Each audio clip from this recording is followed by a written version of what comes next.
Judea Black, Shalom L'Chaim, purified drinking water. Y'all like how I'm starting to fit into this a little more. I'm starting to like find my place. You know, got me popping up like Mr. Rogers through the door. Like, what a beautiful neighborhood, beautiful day, y'all. Like, we talk about, but anyway, Judea Black, Shalom L'Chaim, purified drinking water. They got it. It's up there. Now, this next video is oh, you know what?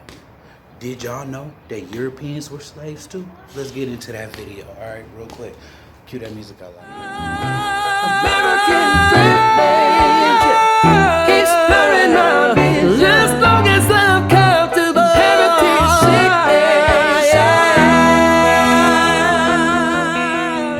sickness. Slave trades in Africa have featured prominently in the continent's history.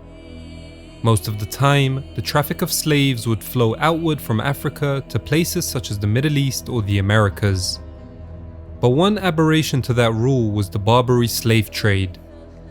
This is when pirates operating off the coast of North Africa preyed on European coastal settlements and ships, enslaving Europeans who were subsequently brought back to port cities in Morocco and Algeria, among other places. Historians have speculated that from the 16th to the early 19th century, as much as 1 million Christian Europeans were enslaved by the Barbary pirates. The Barbary coast took its name from the Berbers who inhabit North Africa. The Berbers call themselves Amazigh, while the word Berber itself comes from the ancient Greek word for barbarian. Europeans would refer to modern-day Morocco, Tunisia, Algeria, and Libya as the Barbary coast.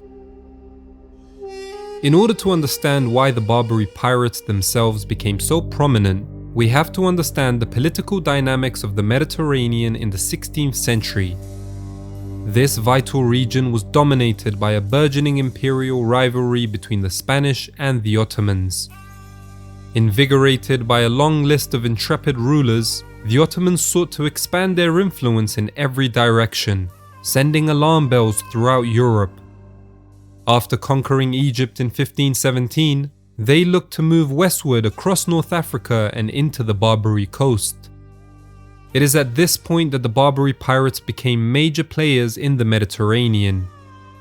At the same time, the Spanish were becoming a powerhouse in this period because of their iron grip over much of the Americas and its vast resources. In addition, Spain had been united towards the end of the 15th century under the Catholic monarchs Ferdinand and Isabella, expelling the last remnants of Muslim power in 1492 when they took Granada. Most of these expelled Jews and Muslims would move to the Maghreb, northwestern Africa, and in the process some of them took up piracy. As a result, the Ottomans found willing collaborators in the Barbary pirates to undermine their Spanish foes. During their expansion into the Barbary coast, privateers were absolutely pivotal for the Ottomans. In fact, Algeria came under Ottoman dominion as a result of the infamous pirates, the Barbarossa brothers, Uruch and Hayr ad-Din. Tripoli was conquered in 1551 by another prominent pirate, Turgut Reis. Tunis was captured by Uluch Ali, a man who had served under Turgut Reis. Uluch Ali had actually been born in Calabria, southern Italy, christened with the name Giovanni Dionigi Galeni before being taken as a slave by Barbary pirates under the command of Hayr ad-Din Barbarossa. He would remain a galley slave for the next few years, but would convert to Islam and was freed from slavery soon after. The conversion to Islam was a common route taken by non-Muslim slaves who wanted to gain freedom. Afterwards, Uluch Ali would become a privateer under the famed Turgut Reis, and from there go on to attain the highest position possible in the Ottoman Navy, demonstrating just how much a person could climb up the social ladder despite being a slave. In the late 1570s, the Ottomans and Spanish signed a truce which would see a reduction of hostilities between the two states in the Mediterranean. At the same time, the Ottoman Barbary coast states of Tripoli, Tunis, and Algiers gained greater autonomy from Constantinople. This meant that the activity of the Barbary pirates would become less focused on achieving political goals and more so on the economic benefit of plunder. This decrease in Ottoman central authority allowed the Barbary pirates to focus very heavily on their most lucrative business, slavery.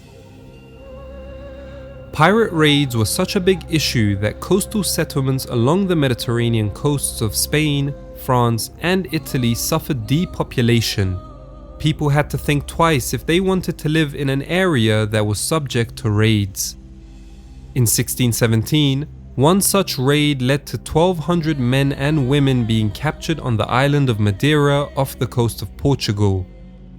In Calabria, Italy, over the course of 8 years in the 1630s and 40s, these raids led to nearly 5,000 prisoners being captured.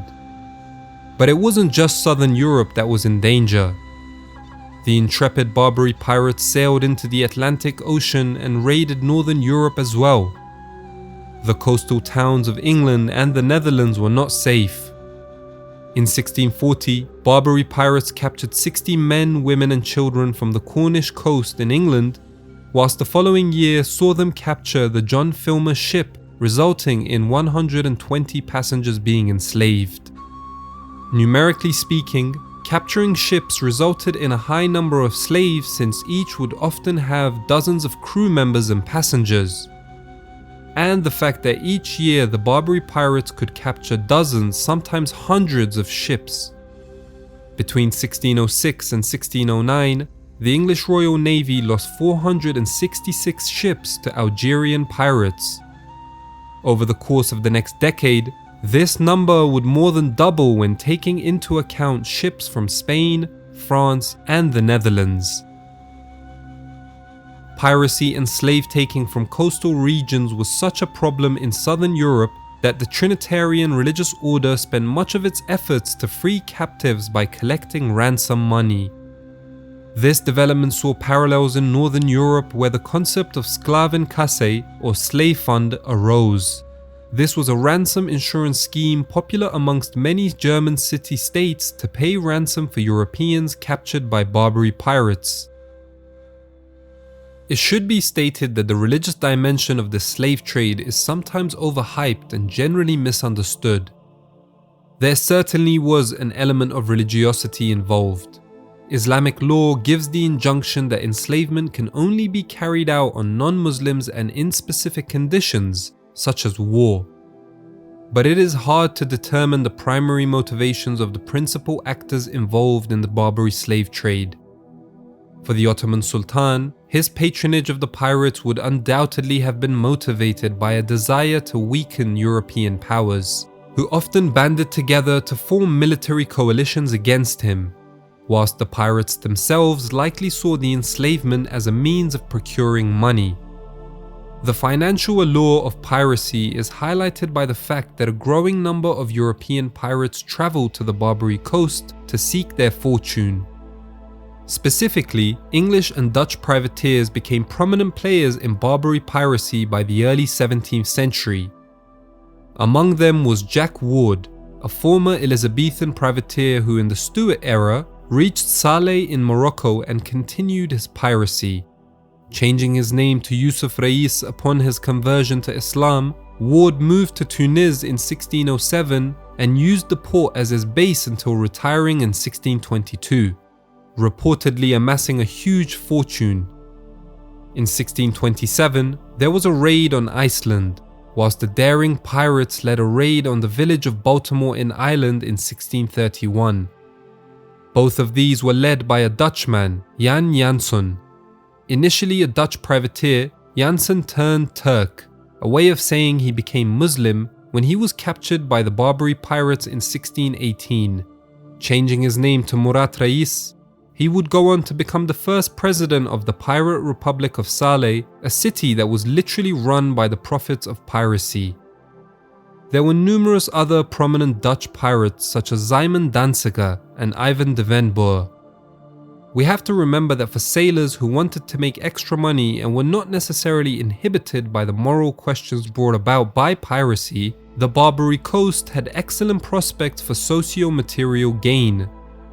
There were thousands of Europeans who joined the Barbary pirates voluntarily.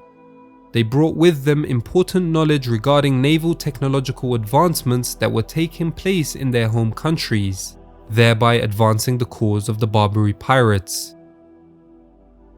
So what caused the downfall of such a profitable business? Well, as European navies started to develop, the threat of the Barbary pirates diminished with it. Merchant ships were better protected. The Ottomans had also lost their sense of naval invincibility in the Mediterranean, so that meant less protection for the pirates. By the 18th century, European countries with powerful enough navies forced peace upon the Barbary states by bombarding their cities. It seemed that the naval technology of the pirates could not hold up to the advancements made by European navies. In 1798, Napoleon's arrival in Egypt signaled the arrival of European dominance to the North African coast, and by 1830, the combined efforts of the British, French, and the nascent United States of America would finally put an end to the Barbary slave trade for good.